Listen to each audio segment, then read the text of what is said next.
Member for Narracan. Thank you, Speaker.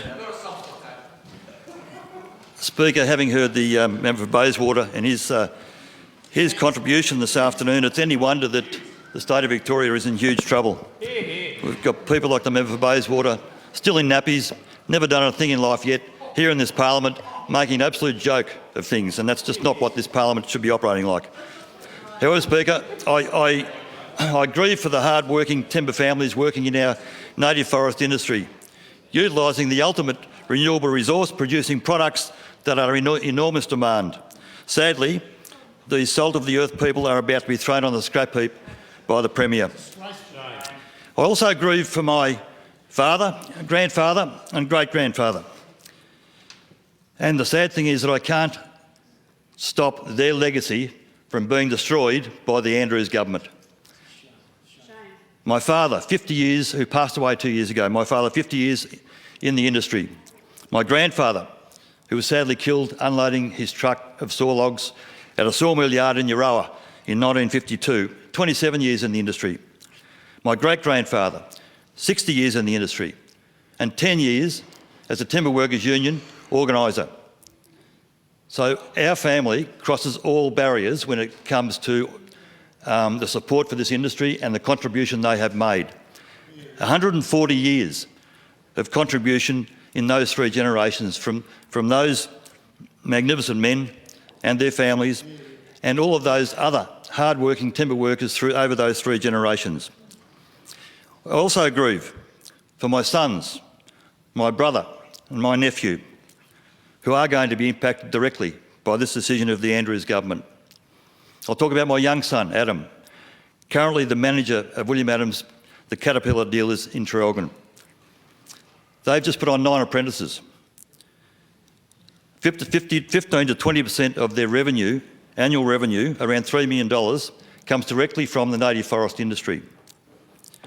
I wonder next year if they'll be able to put on any more apprentices, because they'll have a huge drop in their revenue based on the service they provide to the native forest industry.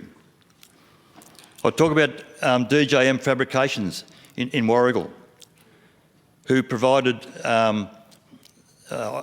manufacturing services to the industry, developing up technology around fella bunches and making it safe for operators in the bush to actually cut trees down from inside a cabin rather than on the ground with a chainsaw. DJM Fabrications took on 9 workers from the Hazelwood closure. 9 of those workers were transitioned as boilermakers to DJM's business. Their business is now almost going to be destroyed because no one is going to order new equipment in the forest industry over the next 3 to 4 years.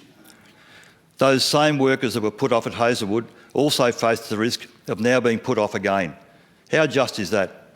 How fair dinkum is our Premier when he's prepared to, even now, still sacrifice the jobs of Hazelwood workers that he says he tried so hard to protect, and now he's just prepared to turn his back on them? Deputy Speaker, there is no science behind this announcement. Currently there's about 7.9 million hectares of public native forest estate. 7.1 million hectares is set aside in parks and reserves, and only 450,000 hectares is available for timber production. That's 94%. 94% of a public native forest estate is locked up in parks and reserves. 6% is the area left that's available for timber production, and only 0.04% of that area is harvested annually or each year. The Deputy Speaker, the annual harvest rate or sustainable yield has been reduced systematically to take into account wildfires and the need to protect threatened species habitat. In 2003, with the Our Forest, Our Future policy, once again a Labor policy, the area available to the native forest industry was reduced by 40%. That brought the annual harvest of native forest down from 900,000 cubic metres to around 500,000 cubic metres per year. And with adjustments for impact of wildfire and threatened species habitat, since then, this year's harvest volume will be down to 250,000 cubic metres. So you can't tell me that the industry hasn't been responsible and responded appropriately to the demands of threatened species and also wildfire. But in this decision to shut down native forest harvesting by 2030, there is no science, only pure politics based on gaining green preferences. The Minister for Environment, for example, she altered the way threatened species was being managed to an individual species regime rather than the tried and tested and successful landscape management approach. That management approach was used forever and ever, for decades, up until the former Labor government, the last term of Labor government between 2014 and 18. Because of this, there's been massive areas of production forest been removed from production over the past 5 years because of this unnecessary management change. The Institute of Foresters of Australia, they have been very critical of this change and produced a couple of well-researched and credentialed papers on the subject. And the Institute of Foresters of Australia is a professional body representing over 1,000 members who are forest scientists and managers operating in all aspects of forest and natural resource management, including forest conservation throughout Australia. A very, very reputable organisation and very, very, I guess, well experienced and knowledgeable about the ecology of our forest and how best to manage that from over a range of issues. Deputy Speaker, the industry and threatened species have coexisted for decades, and they can continue to coexist for years to come. Threatened species management plans have been developed over the years in consultation with industry, who have always adjusted to change to afford protection to threatened species during and after the harvesting process. Deputy Speaker, not one species of plant or animal has become extinct because of logging in Victoria. Not one. Not one species. And yet we still have this decision that's going to wipe out so many jobs. It's going to have a flow-on effect to so many country communities, not just those that work directly in the forest, but those service industries, the maintenance industries, the fuel suppliers. They will be impacted enormously.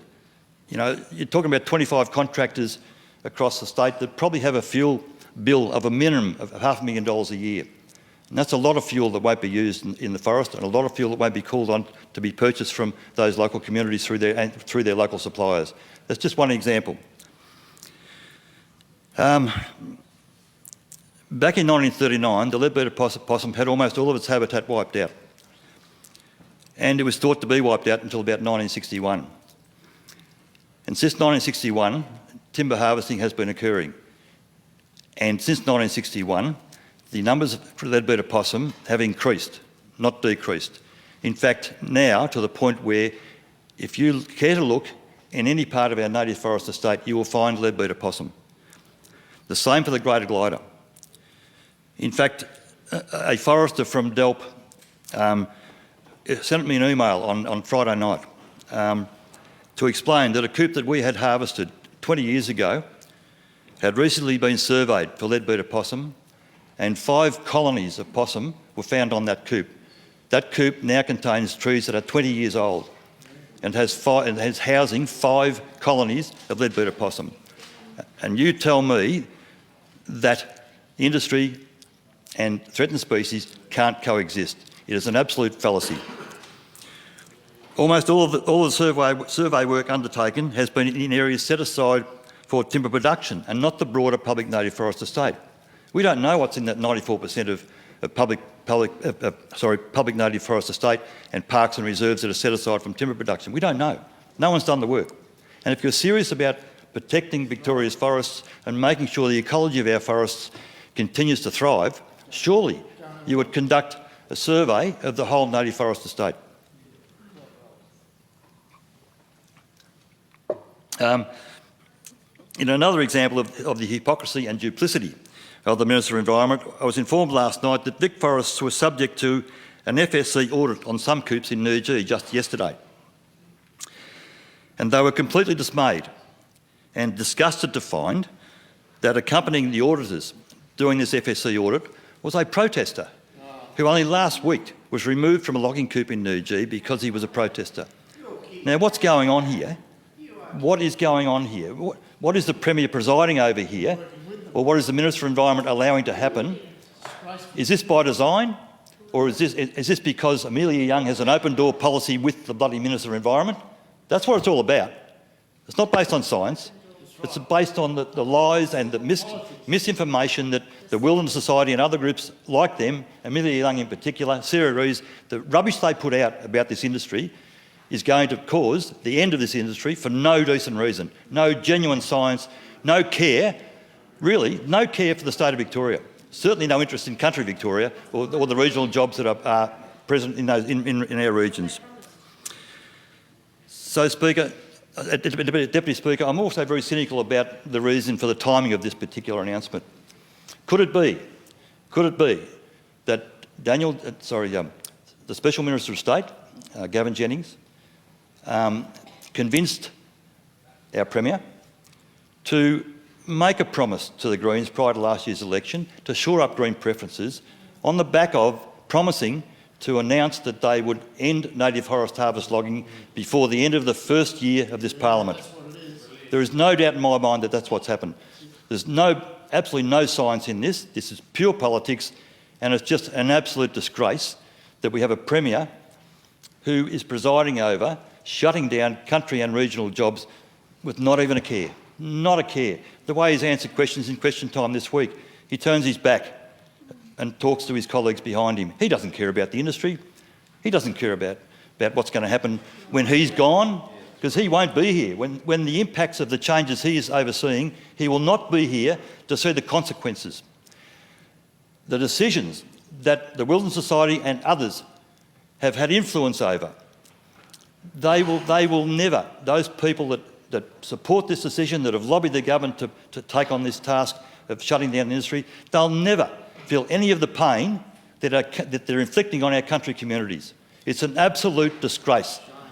And it breaks my heart to think that I cannot protect the legacy of my father, grandfather and great-grandfather. That's the bit that hurts the most. You know, to sit here and listen to this happen, this has been the most disappointing week I've ever had in this parliament. It cuts to the core of what our family has stood for. We have stood for honest, responsible, sustainable harvesting of our forests. We've never dirtied our own backyard. We know that it's important for us to protect species and make sure there is a forest resource available for future generations, not just for jobs, but for the products that come from that forest. The paper that's made by Australian paper, you know, thousands and thousands of tonnes of reflex paper, and just on reflex paper. The Premier said yesterday that Officeworks will not sell reflex paper because of the I guess it's what they call it, the second anyway, because of the secondary boycotts of some of these green groups. That was another less than truth. It was a misinformation. If you Google the website of, as I did this morning, Officeworks, what are they selling? Reflex paper, heaps of it. So he'll stoop at nothing to try and fabricate the fact that he does care about forest workers, to fabricate the fact that there are no forests, there will be no transition to plantation. It cannot happen, cannot physically be grown between now and 2030. Australian paper will start running out of wood from 2025 onwards. It's a sawlog-driven industry. If you don't harvest sawlogs, no residual wood can be produced for Australian paper. So the problem is, Australian paper start running out of wood at the end of 2025. Our sawmills start running out of wood at the same time, and that's when we're going to have massive job losses, if we can keep the industry going until then. So, Deputy Speaker, one last thing. Michael O'Connor, a man that I actually respect and have had a lot to do with over the years. He stood beside our industry, representing his workers, when we signed the first RFA in Canberra back in 1990. He stood on the stage with John Howard in 2004 and said the Liberal Party policy, forest policy for Tasmania is better than Mark Latham's and my members need their policy. He stood up again this week and criticised the Andrews government and tried to influence him not to go ahead with it, but he now has had no success in that, so he's come out and explained why he thinks this is such a sham of a policy or an announcement. Now here's a bloke that's one of your own, who stands up for his workers. They come first, not his own person or his own ego. It's about the members of his union that come first. And I can't say enough about this bloke because he's genuine, not like Daniel Andrews. Yeah.